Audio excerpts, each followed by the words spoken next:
बातम्यांमध्ये आणि वृत्तपत्रांमध्ये तुम्हाला रोज दाखवलं जातं की महायुतीमध्ये जागा वाटपावरून किती मोठी भांडण सुरू आहेत. पण मित्रा, राजकारणामध्ये जी गोष्ट सर्वात जास्त लपवली जाते तीच गोष्ट सत्तेचा सर्वात मोठा भूकंप घडवून आणते.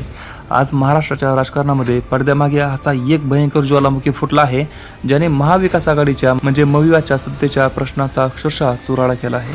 मित्रा, एका बाजूला राज्यात मुख्यमंत्री देवेंद्र फडणवीस आणि उपमुख्यमंत्री एकनाथ शिंदे व सुनेत्रा पवार यांच्या नेतृत्वात महायुती अतिशय आक्रमकपणे निवडणुकीला सामोरे जात आहे आणि दुसऱ्या बाजूला ज्या मविवाला वाटत होतं की ते सहज सत्ता मिळवतील त्यांच्याच घरात आता मुख्यमंत्री पदाच्या चेहऱ्यावरून सर्वात मोठा भयंकर आणि जीवघेणा राडा सुरू झाला आहे. होय मित्रा, आजची सर्वात मोठी आणि ब्रेकिंग बातमी ही आहे की काँग्रेसने उद्धव ठाकरेंना थेट आणि उघडपणे आव्हान दिलं आहे की ज्या उद्धव ठाकरेंना वाटत होतं की संपूर्ण मविया त्यांनाच मुख्यमंत्री पदाचा चेहरा म्हणून घोषित करेल, त्याच ठाकरेंच्या पाठीमध्ये आता काँग्रेसने सर्वात मोठा राजकीय खंजीर खुपसला आहे. ज्यांच्या जास्त जागा निवडून येतील त्यांचाच मुख्यमंत्री होईल असा खतरनाक फॉर्म्युला काँग्रेसने पुढे केल्यामुळे मातोश्रीवर सध्या प्रचंड संताप आणि अस्वस्थता आहे. आता तुम्ही विचार कराल की ऐन निवडणुकीच्या तोंडावर काँग्रेसने स्वतःच्याच मित्रपक्षांचा असा गेम का केला? उद्धव ठाकरे यांनी मुख्यमंत्री पदासाठी 2.5 वर्ष जो संघर्ष केला त्यावर आता पाणी फिरणार का? या सर्व भांडणात राजकारणाचे चाणक्य शरद पवार नेमकी कोणाची बाजू घेत आहेत आणि सर्वात महत्त्वाचे, व्हिडिओच्या अगदी शेवटी मी तुला सांगणार आहे की मवियामध्ये या भयंकर वादविवादाचा थेट फायदा मुख्यमंत्री देवेंद्र फडणवीस आणि भाजप कसा उचलणार आहे. हा असा एक मास्टर स्ट्रोक आहे जो आगामी विधानसभेचा पूर्ण निकालच बदलून टाकेल. त्यामुळे हा व्हिडिओ 1 सेकंद स्किप न करता शेवटपर्यंत नक्की बघ. तर चल मित्रा, मवियामध्ये पडलेल्या या भयंकर फुटीची सुरुवात कुठून झाली आणि काँग्रेसला अचानक एवढे बळ कुठून आले ते अगदी स्टेप बाय स्टेप समजून घेऊया. तर मित्रा, राजकारणामध्ये कोणी कोणाचा सख्खा नसतो आणि इथे फक्त आकड्यांचा खेळ चालतो. लोकसभेच्या निवडणुकीत जेव्हा मवियाला मोठे यश मिळाले तेव्हा सर्वात जास्त जागा कोणी जिंकल्या? काँग्रेसने. आणि इथेच काँग्रेसच्या दिल्ली हायकमांडचा आणि राज्यातील नेत्यांचा कॉन्फिडन्स दुप्पट झाला. विधानसभेच्या जागावाटपाची चर्चा सुरू होताच उद्धव ठाकरे गटाने एक मागणी लावून धरली होती की निवडणुकीला सामोरे जाण्यापूर्वीच उद्धव ठाकरे यांना मवियाचा मुख्यमंत्री पदाचा चेहरा म्हणून घोषित करा. पण मित्रांनो, इथेच काँग्रेसने आपला सर्वात मोठा डाव टाकला. काँग्रेसच्या हायकमांडने अतिशय स्पष्ट शब्दामध्ये ठाकरेंची ही मागणी धुडकावून लावली. काँग्रेसने थेट सांगितलं की महाराष्ट्रामध्ये कोणत्याही एका नेत्याच्या नेतृत्वामध्ये निवडणूक लढवली जाणार नाही. आपण एकत्रितपणे लढू आणि निकाल लागल्यावर ज्या पक्षांचे सर्वात जास्त आमदार निवडून येतील त्याच पक्षाचा मुख्यमंत्री बनेल. विचार कर, हा उद्धव ठाकरेंसाठी किती मोठा आणि अपमानास्पद धक्का आहे. काँग्रेसला पक्के माहिती आहे की विदर्भ आणि मराठवाड्यामध्ये त्यांची ताकद मोठी आहे.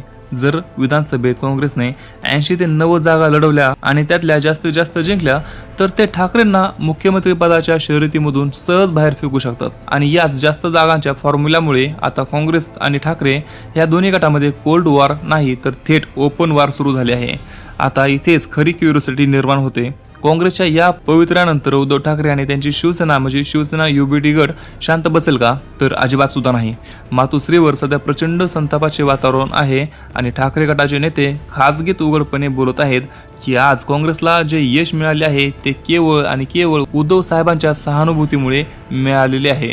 जेव्हा काँग्रेसला कोणी विचारत नव्हते तेव्हा ठाकरेंच्या मशाल चिन्हाने त्यांना महाराष्ट्रामध्ये संजीवनी दिली आणि आता सत्तेची वेळ जवळ आल्यावरच हेच काँग्रेसचे नेते डोळे वटारून दाखवत आहेत. तर मित्रा, उद्धव ठाकरे यांच्यासाठी ही आता फक्त राजकारणाची नाही तर अस्तित्वाची लढाई बनली आहे. जर मविवाची सत्ता आली आणि काँग्रेसचा मुख्यमंत्री बसला तर उद्धव ठाकरेंच्या हातामध्ये काय उरेल? ज्या 40 आमदारांनी तुम्ही हिंदुत्व सोडले असा आरोप करून एकनाथ शिंदे सोबत बंड केले होते तो त्यांचा आरोप 100% खरा ठरेल. जनतेमध्ये असा मेसेज जाईल की ठाकरेंनी फक्त काँग्रेसचा मुख्यमंत्री बनवण्यासाठी स्वतःचा पक्ष फोडून घेतला. याच भीतीमुळे ठाकरे गट आता जागा वाटपात अत्यंत आक्रमक झाला आहे. आम्हाला 110 पेक्षा कमी जागा चालणारच नाहीत असा हट्ट ठाकरेंनी धरला आहे. कारण जर त्यांनी जास्त जागा लढवल्या नाहीत तर ते जागा जिंकू शकणार नाहीत आणि पर्यायाने मुख्यमंत्री पदाच्या शर्यतीतून कायमचे बाद होतील. हा सत्तेचा जो खेळ सुरू आहे त्याने मवियाच्या एकजुटीचा अक्षरशः पारदर्शक फुगा फोडला आहे. पण मित्रा, या पूर्ण राड्यामध्ये एक माणूस असा आहे जो अत्यंत शांतपणे या सर्व घडामोडी पाहत आहे आणि आपले फासे टाकत आहे. तो म्हणजे राजकारणाचे ग्रँडमास्टर शरद पवार. तुम्हाला काय वाटतं, शरद पवारांनी उद्धव ठाकरेंना मुख्यमंत्री पदासाठी पाठिंबा का दिला नाही? मित्रा, इथेच पवारांचा सायलेंट गेम लपलेला आहे. शरद पवारांनी अतिशय हुशारीने काँग्रेसच्या जास्त जागा त्यांचा मुख्यमंत्री या फॉर्म्युलाला मूकसंमती दिली आहे. पवारांना पक्के माहिती आहे की जर निवडणुकीच्या आधीच उद्धव ठाकरेंना मुख्यमंत्री घोषित केले तर काँग्रेसचे स्थानिक नेते नाराज होतील आणि ते पूर्ण ताकदीने काम करणार नाहीत. दुसरी गोष्ट म्हणजे पवारांना नेहमी सत्तेचा रिमोट कंट्रोल स्वतःच्या हातात ठेवायला आवडते. जर निवडणुकीमध्ये कोणत्याही एका पक्षाला म्हणजे काँग्रेस किंवा ठाकरे गटाला स्पष्ट बहुमत मिळाले नाही आणि तिन्ही पक्षांचे आमदार विभागले गेले तर शरद पवार किंगमेकर ठरतील. ते ठरवतील की मुख्यमंत्री कोणाला बनवायचं. म्हणजेच काँग्रेसने टाकलेला हा डाव आणि शरद पवारांची शांतता या दुहेरी कात्रीमध्ये आता उद्धव ठाकरे पूर्णपणे अडकलेले आहेत. ज्या सत्तेसाठी त्यांनी महायुतीला सोडचिठ्ठी दिली होती तीच मविवाची सत्ता आता त्यांच्यासाठी मृगजवळ ठरताना दिसत आहे. आता तो सर्वात मोठा क्लायमॅक्स जशी मी तुला सुरुवातीला गॅरंटी दिली होती मित्रा, मवियामध्ये सुरू असलेल्या या भयंकर कोल्ड वॉरचा आणि मुख्यमंत्री पदाच्या भांडणाचा सर्वात मोठा फायदा कोणाला होत आहे तर तो फायदा होत आहे राज्याचे मुख्यमंत्री देवेंद्र फडणवीस आणि भाजपला. राजकीय विश्लेषकांच्या मते मविवामध्ये ही फूट महायुतीसाठी एक लॉटरीपेक्षा कमी नाही. मुख्यमंत्री फडणवीस अतिशय बारकाईने मविवातील या अंतर्गत बंडाळीवर लक्ष ठेवून आहेत. भाजपची रणनीती अतिशय क्लिअर आहे. शत्रू जेव्हा आपसात लढत असतो तेव्हा त्यांना लढू द्यावे आणि आपण आपली ताकद वाढवावी. जेव्हा तळागाळात मविवाचे कार्यकर्ते एकमेकांच्या उमेदवाराला पाडण्याचे राजकारण करतील म्हणजे काँग्रेसचे कार्यकर्ते ठाकरेंच्या उमेदवाराला मतदान करणार नाहीत आणि शिवसेनेचे लोक काँग्रेसच्या उमेदवाराचा प्रचार करत नाहीत तेव्हा या मतविभाजनाचा थेट आणि 100% फायदा महायुतीच्या उमेदवारांना होणार आहे.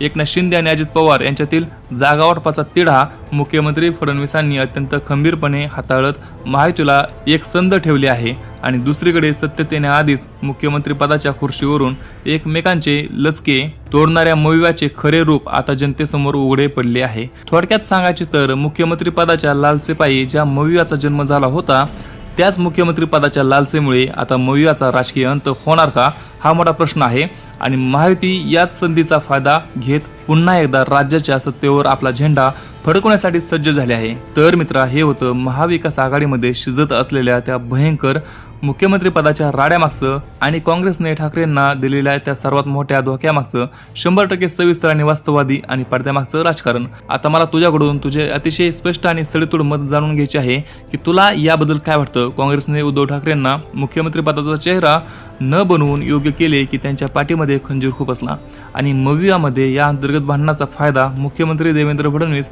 आणि महायुतीला खरंच विधानसभेत होईल का. तुझं जे काही रोखोक आणि स्पष्ट मत असेल ते आताच्या आता मला खाली कमेंट करून नक्की सांग, कारण मला ह्याच्यावरती तुझं मत 100% ऐकून घ्यायचं आहे, जाणून घ्यायचं आहे. त्यामुळे आताच कमेंट करून नक्की सांग आणि मी स्वतः तुझी कमेंट वाचून तुला रिप्लाय देखील करणार आहे.